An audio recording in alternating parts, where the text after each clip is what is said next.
Ba-dum, ba-dum, ba-dum, dun, dun.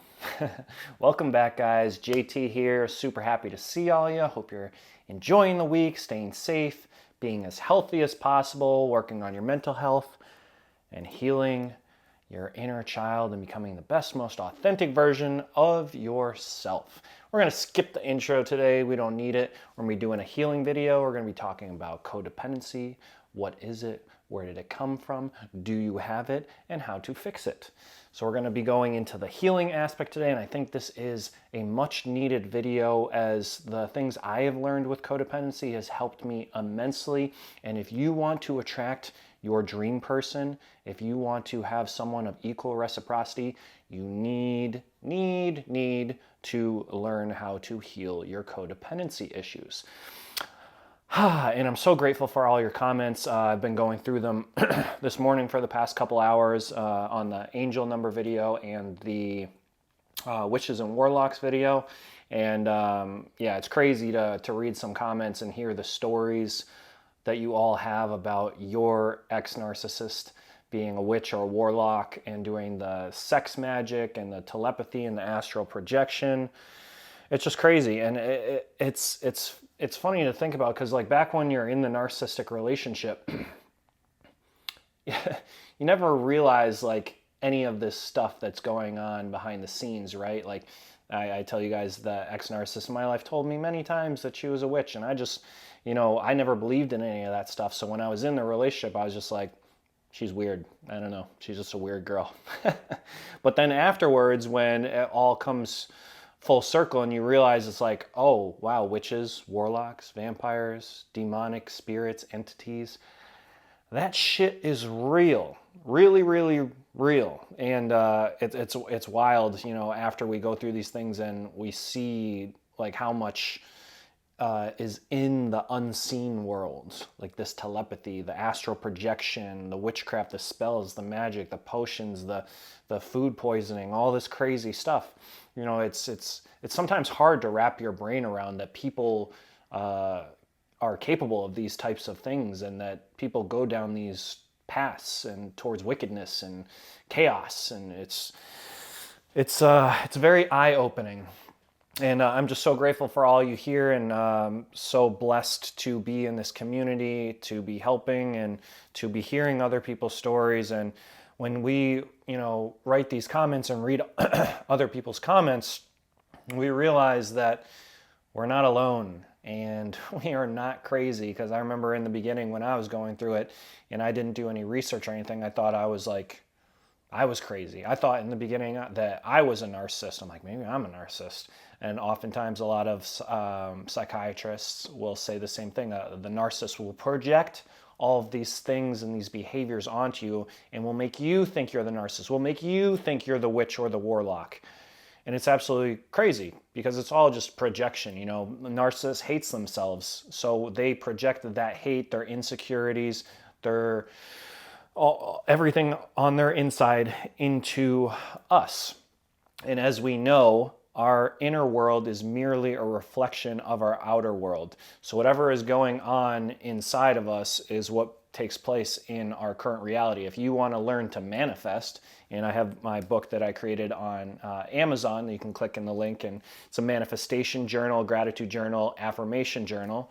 When you want to manifest something, it's not about doing it here in the physical world. It's about doing the work internally, because when you do the work internally, that manifests externally into our reality. And it's the same thing with codependency, because if we fix the codependency and our issues on the inside and our inner child, then that reflection, once we have healed, will reflect into the world, and you will get a partner of equal reciprocity that will return the love and return the respect and return the support that you put out. That's why this video is very important, and it is a more in-depth healing video. I wrote a ton of notes on this. I've probably put 5 hours into making this video because I wanted it. I usually don't read notes. I just go from my own experience and all the things I have learned in the past normally. But with this one, I specifically wanted to write notes to convey it in a way that you can understand, and I put about, 25 different sources of information together and kind of organize it in a way that I think will help you easily understand it and know the direction of how to fix it and continue on your healing journey. Oh, I have something in my eye. I've had it in my eye all morning. It's so annoying. I went to get coffee and I was like, it looked like I just rolled out of bed. I'm like, can I have a dirty chai latte? I can't get it out. I think it's like a piece of sawdust. I was cutting boards yesterday and I think it flew into my eye. So it's annoying. So if you see me blinking all the time, it's not because I have like some kind of mental issue, like in the codependency. No, it's because there's something in my eye and I just want to rub it so bad, but I can't. Okay, focus. Codependency. So we're going to be fixing codependency. What is codependency? Codependency is a learned behavior from childhood. We learn it from our parents. Maybe in childhood you saw one of your parents not being able to set up boundaries. Maybe one of your parents was never able to say no. Maybe one of your parents was made out to be the martyr. Maybe both of your parents had unhealthy communication. And most importantly, maybe one of your parents or both of your parents were emotionally unavailable. This is a behavior we learn in childhood from our parents. That is what makes us codependent. So what ends up happening is when we grow into adulthood, we end up attracting emotionally unavailable people. And we hope we can get this person to change and that one day it will get better. And we hope the person will see all the love we get and be inspired to change, right? How often does this happen? We think that in the narcissistic relationship, I'm just going to keep giving. I'm going to give more. I'm going to give more than I have.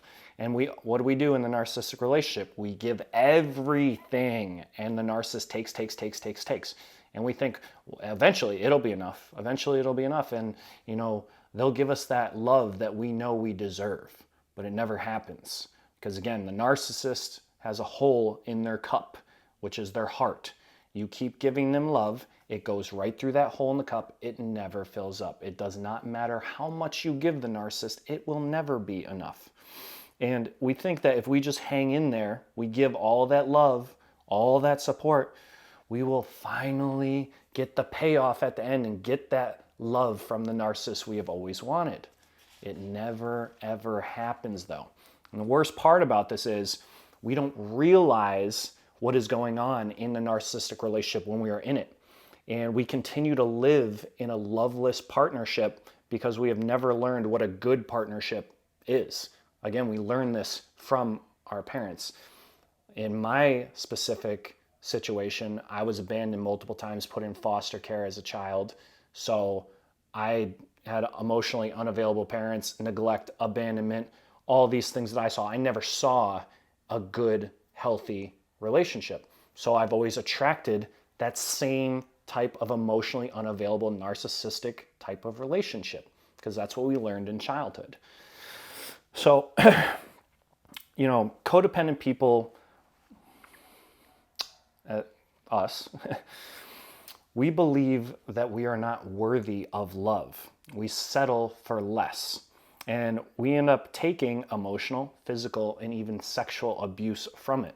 And the problem is we look for things outside of ourselves to feel better. In turn, we form these relationships that are not healthy, and we are looking to fix that other person. How often do you go into a relationship and we try and fix? And they say this about codependent people, that we have a tendency to have hero complex. We have the hero complex. We want to fix everyone. We want to fix, we're empaths. We feel emotions at a stronger level. So when we see someone in pain, what happens? We want to fix them. And with a narcissist, guess what? They've been in immense pain since childhood, since forever.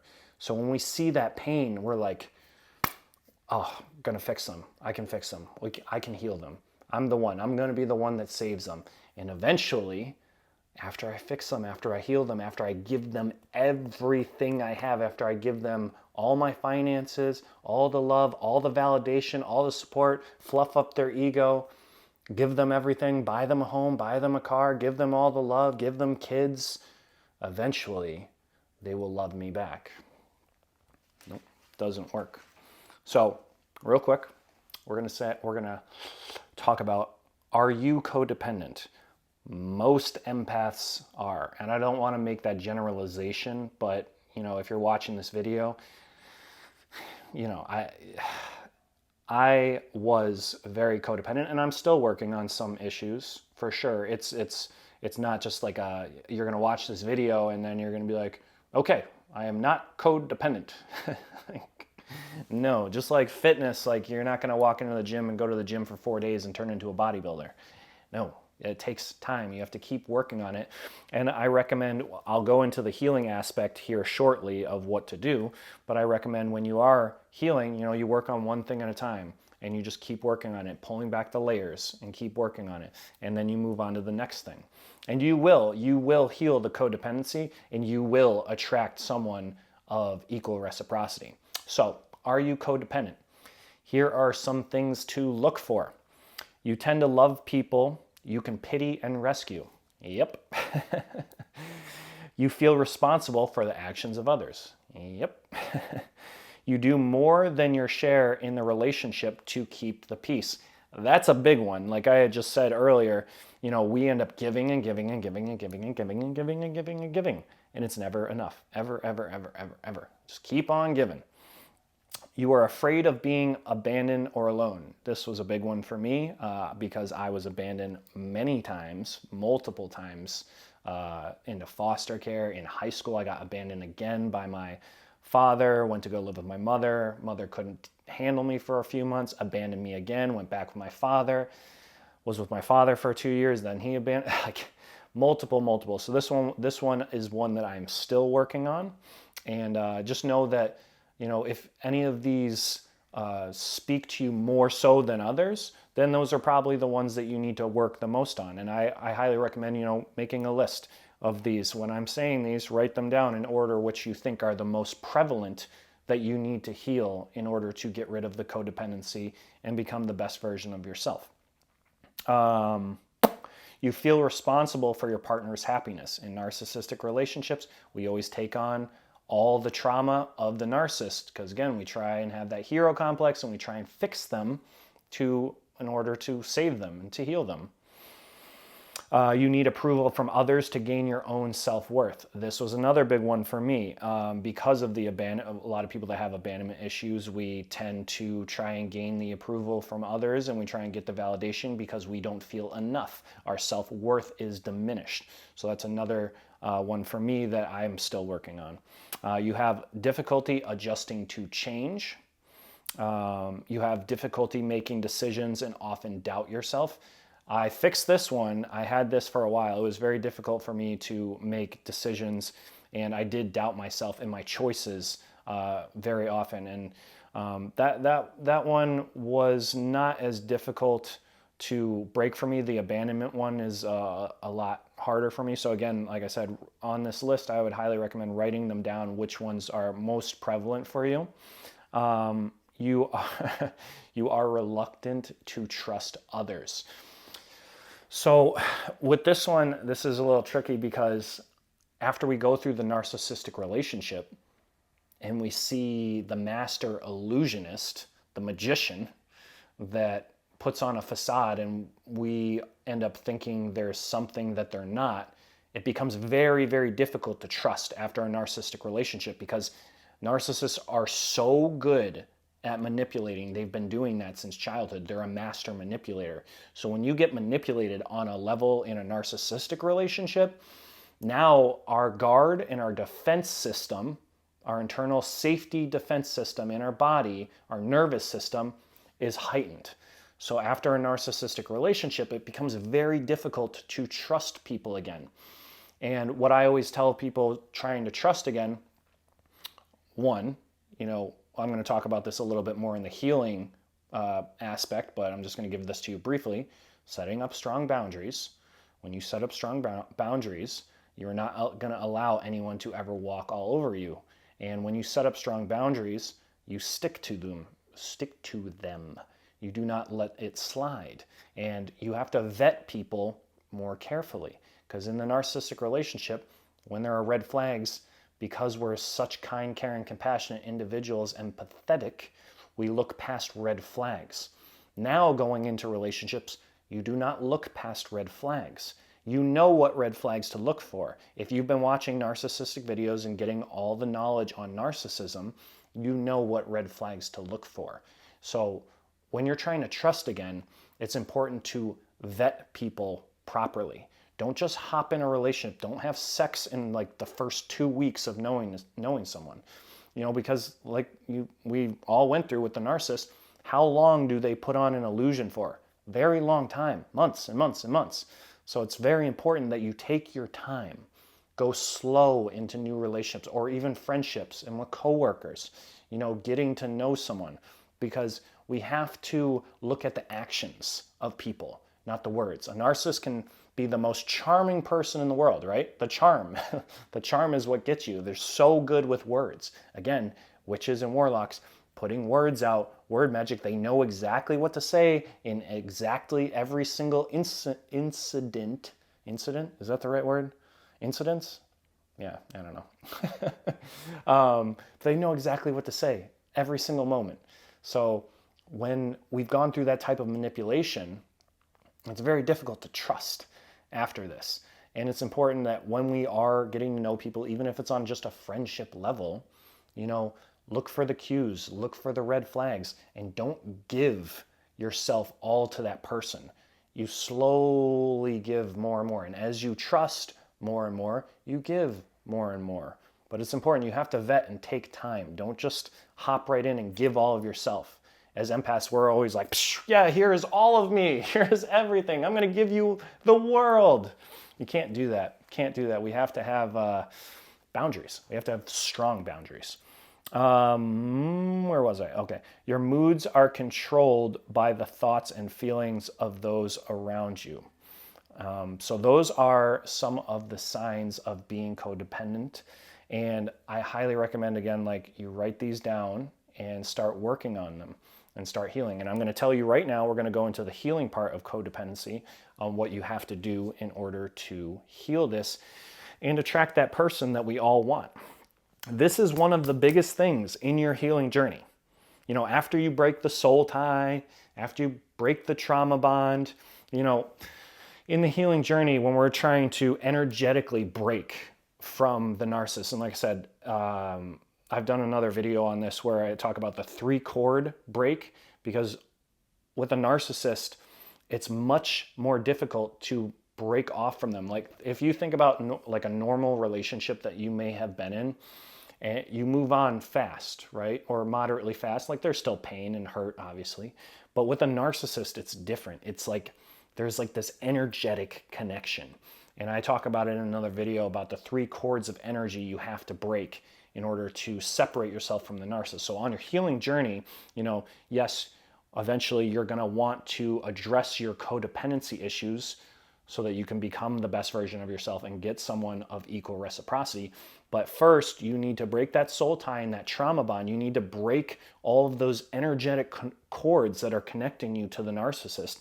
That's the first part on your healing journey, because once you start getting away energetically from the narcissist, then you're in your own energy, and then you can focus all that energy on you and healing and becoming the best part of yourself. So once you've broken all those ties to the narcissist, you're not ruminating about them every day, and you're not looking at their social media, you're not talking to them. I hope you're not talking to them. You've gone no contact for a while. And then it's time to start working on you and start to fix the codependency. Fix your own inner child, your shadow self. Look at the dark parts of yourself. That's where we're going with this video is, let's fix the codependency now. We've broken the soul tie. We've broken the trauma bond. We're not ruminating about the narcissist. Maybe there's still telepathy attacks here and there. That's going to happen. As you heal and get further on your healing journey and being in your own energy, it becomes less and less over time. So let's talk about healing the codependency. So there is no specific order for this, and this is this part, I didn't really write any notes. I just wrote my top 5 on what I think healing the codependency takes. And there's no real order to this, but I think one of the bigger aspects of healing on the codependency journey is stopping negative thinking. Because the negative thinking is what puts us in a state of perpetual low vibration, low energy. And then we attract it. And like I said, your inner world reflects your outer world. If you're constantly thinking negative thoughts all the time, you're manifesting that out into the universe, into the world. If you have negative thinking, you're going to get more negativity in your life, in the physical world. So, I've done videos in the past. I've had other YouTube channels, and I've done a lot of spiritual work and different types of videos. And the average human being has roughly 65 to 75,000 thoughts a day. 90% of those thoughts are negative and on repeat every single day. So I don't know the exact math on that, but let's just say you have 75,000 thoughts a day, 90% of that, what is that, like 63,000? You have 63,000 negative thoughts every single day, and the same thoughts every single day. If we know this, then we are consciously and subconsciously bringing more negativity into our life. When you ruminate about the narcissist, that negativity, you're bringing more of that into your physical reality. That's why it's so important to break those energetic ties so that you stop thinking about them as much. When you're thinking about them all the time, you're energetically communicating to them still. Even though they're not in your life, you're energetically communicating. You're bringing that negative, you're bringing more of that narcissistic negativity into your own world. Even if they're across the country, doesn't matter. That's why it's so important to get your mind right. And I talk about this, our inner voice, those thoughts, affirmations help. Affirmations is a great way to become less codependent and to become more positive and to manifest the things you actually want in your life. So it takes a lot of self-awareness and self-reflection in order to recognize the negative thoughts we have throughout a day. And I challenge you guys, when you go throughout your day, try and think about when you do have that negative thought, stop yourself in that negative thought and switch it. If you're driving and someone cuts you off and you're like, that person is such an asshole, stop and say, I have no idea what's going on in that person's life. They could have had a terrible day. Their dog could have died. They could be financially broke. They could be addicted to alcohol. You can think of put yourself in their shoes. You have no idea what that person has gone through. Don't put it on yourself and be like, oh, that person's an asshole. Why would they do that to me? Don't play the victim. Be like, okay, yeah, I have no idea what's going on in their life. He had to get in my lane. Whatever, it's not a big deal. I'm still going to where I need to go, and I'm happy and grateful that I have a car. All right? Stop yourself. Instantly, when you have that negative thought, stop yourself. And as you do this over time with everything, it will start shifting. You will start shifting your mind into positivity. Again, if you have 63,000 negative thoughts a day, as time goes by and you keep on catching yourself in that negative spot, switch it. Give yourself a positive affirmation. If I'm driving and something happens, or I don't know, someone says something nasty to me, I'll say, you know what? I love myself. It's that simple. Just switch it. If something negative comes in, you're an alchemist. Learn to alchemize. When you can learn to alchemize, alchemizing is turning negative into a positive. When you can learn to alchemize, you're taking someone else's energy or anything negative or any kind of energy that comes at you, and you're transmuting it into positive. So when you come in contact with people and they have low vibrations, or or your sibling or mother is giving you, why didn't you do this when you were 24? When your family or anyone puts that kind of negative energy on you, alchemize it. Flip it, turn it into positivity. Know that people project their own bullshit onto you, that it's not to you. When you can control your mind, and when negative thoughts come in and you can flip it into positivity, you ground yourself. When you ground yourself, You're able to stay in your own energy, and then people can't affect you. And as you get good at this, as you become stronger and stronger staying in your own energy, it's like you build a force field bubble around yourself. And you're like, nope, nope, yep. Hey, you're ugly. Nah, whatever. Hey, you're fat. No, I'm not. You just build this bubble and you are invincible. No one else can affect you. And I said that in one of the codependency traits. Your moods are controlled by the thoughts and feelings of those around you. No one else can get an emotional reaction out of you. And what does a narcissist love to do? They love to get an emotional reaction. They live off this. That's why they always create drama and try and put you in pain and suffering, because they get that emotional reaction, which gives them a high. When you get to control your mind, people won't be able to do that. People won't be able to manipulate you. That's why our minds are so powerful, but oftentimes we go into a negative thought and then we let that negative thought spiral. And then we go down a rabbit hole into all kinds of other negative thoughts. Oh, I'm not good enough. My finances aren't where I need to be. I'm not fit enough. We let that build in our head, and then it ends up taking over and our energy level gets lower. So when a negative thought comes in, you just stop it and you continue on with your positive thinking and stay in that energetic level. I know that was a lot, but it really is a game changer, and I highly recommend doing affirmations. My journal is on Amazon, which you can purchase if you want to do affirmations, or you can just take a journal. I just have a journal, and every day, 21 lines, I write down affirmations every morning, every single morning, and it will help. I promise you, it will rewire your brain. Okay, number 2, don't take things personally. This is a tough one. Don't take things personally. We have to learn to accept others for who they are. And again, going back to what I had said, as empaths, we want to fix everyone. We have the hero complex.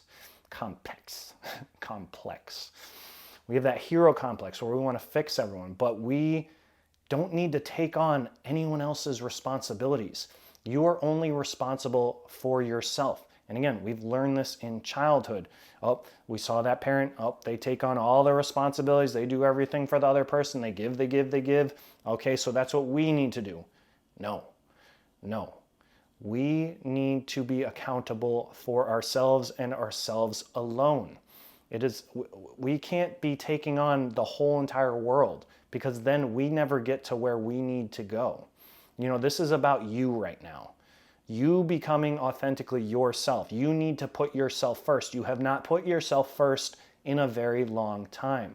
You have put others first. So now it is your turn to not take things personally, to let people be who they are, and to not let them influence you. If someone wants to be a certain way, say, okay, that's who you are, that's fine. But hey, we just don't mesh. You don't have to take it on like, okay, I need to fix this person so that we do get along. No, maybe they're just not meant to be in your life. And don't take that personally. Not everyone is meant to be in everyone's lives. We have to pick and choose accordingly. Again, this goes back to vetting. When we meet new people, you need to vet them. If they say, let's just say, for example, you don't drink alcohol, and someone comes into your life and you're getting ready to date them and they're like, yeah, no, I really don't drink alcohol, like maybe on like special occasions on weddings, right? That's what they say to you. That's what their words communicate to you. But then as you're getting to know them, maybe it's like a month in, some time has gone by, and then you see that they're always getting a drink with dinner, or they're always wanting to go out, or they're always out drinking, or they're posting on their stories that they're having drinks with friends. What are their actions saying? That they do drink. So that's why you need to vet them accordingly. Don't look at the words of what people say, how people can charm, how people can manipulate. You need to look at their actions. What are their actions saying? And don't take it personally. If you see that, okay, hey, you're not for me. I don't need to try and fix that person. I don't need to try and get them to not drink. That's who they are. It's not my responsibility. It's all about you right now, and you're not going to settle for less than you deserve. If you want someone that doesn't drink and you see that someone is doing that, Don't settle for less. Don't try and fix them to eventually hope that they're not going to drink. Doesn't work like that. Okay? Number 3, strong boundaries. Strong. Not boundaries, strong boundaries. And be unwavering with those boundaries. Again, going back to the drinking. I don't drink. I don't want someone that drinks. Not, I could go with someone that occasionally drinks. Or yeah, if it's only 3 drinks a weekend. Or you start putting all these details in it, like, no, if you don't want someone that doesn't drink, then that's your strong boundary. Do not settle for less. Do not change your boundaries for someone else. It is all about you. For me, I want someone that goes to the gym and takes health and fitness seriously. Like seriously. Like not like one day a week. Like I want someone that is as into the gym as I am. That is a strong boundary for me. I will not change that. So if I'm getting to know someone and I hang out with them for a month and I see that they went to the gym 2 times, then guess what? Not for me. And that's okay. I'm not going to try and change them. I'm not going to try and get them to go to the gym 5 days a week. That's not our responsibility anymore. We want to vet like-minded people like us. We are not going to settle for less. We deserve the best thing in life that life has to offer.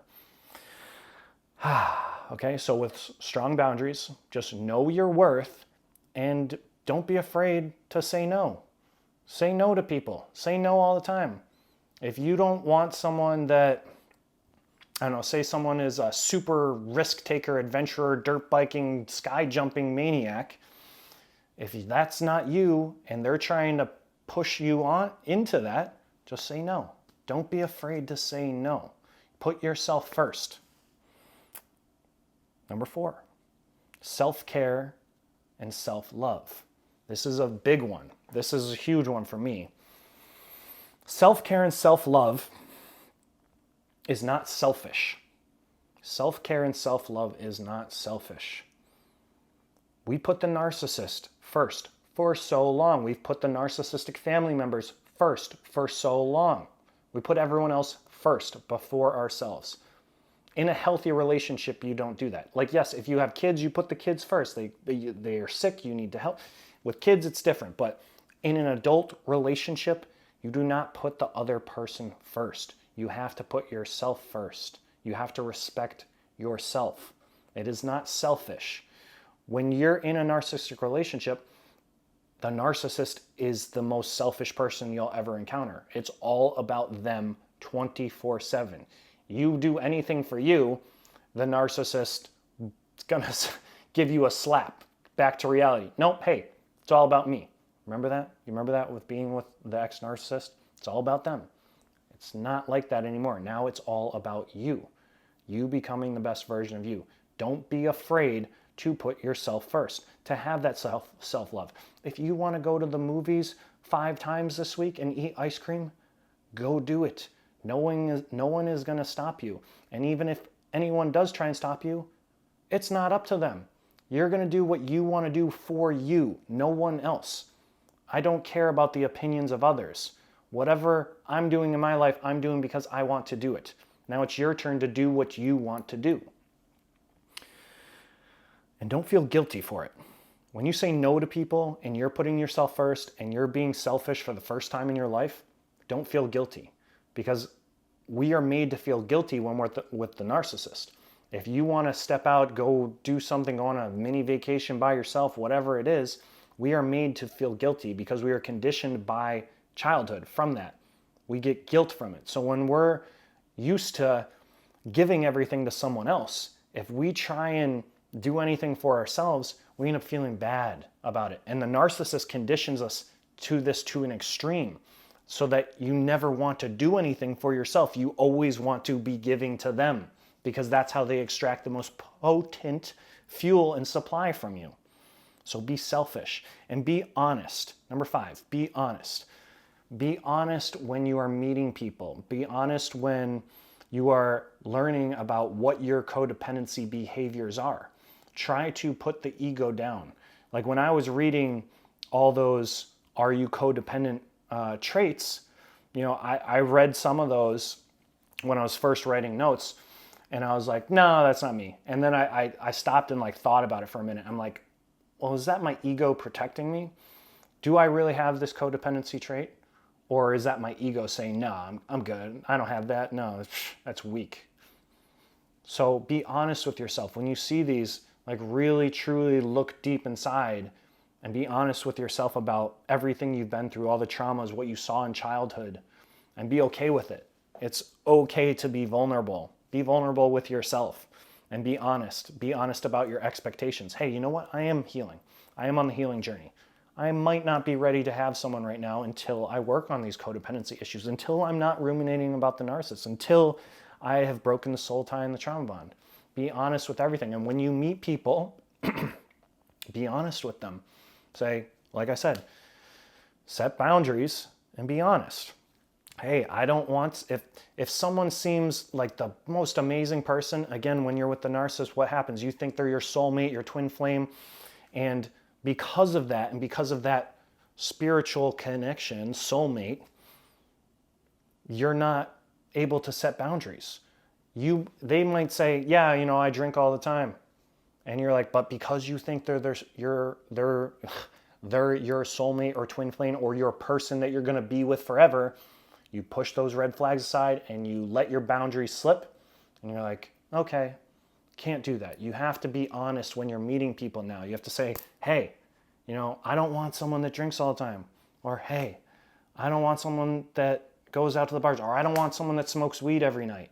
Whatever it is, you have to be honest with people now going forward about your boundaries, about your intentions with them. Hey, yeah, I want to get to know you longer before we do anything sexually, or I want to go out on like 15 dates with you. You know, I was in a narcissistic relationship and I just want to make sure that we connect on that level before we take things further. Be honest with people and be honest with yourselves, okay? So that is the conclusion of the video, and I hope you guys enjoyed it. You can let me know in the comments where you are on your healing journey. If you think you're ready to start working on the codependency, what codependent trait do you have the most that you think would be the smartest thing to work on first?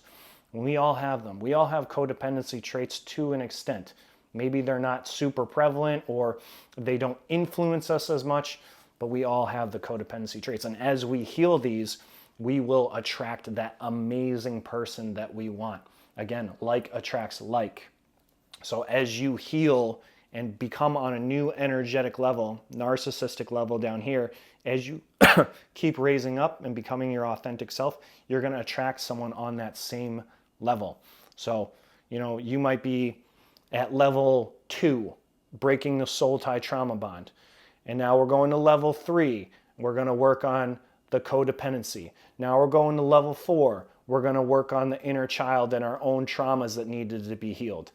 And you're going to keep going up the levels. The healing journey takes time. It's not just, boop, we're going to heal this month. Yeah, we're going to get all this done. It's a lot of work. It's a lot of work. But you will all do it. I promise you, you will all do that. But don't get down on yourself if it's taking you a while or a long time. The slow progression. What do they say with the tortoise always wins the race? The slow and steady progression over time. That's what's going to make you win and heal long term. So just take slow, steady progression over time and you will get there. So I hope this video was helpful for you guys. And I hope you have a great day.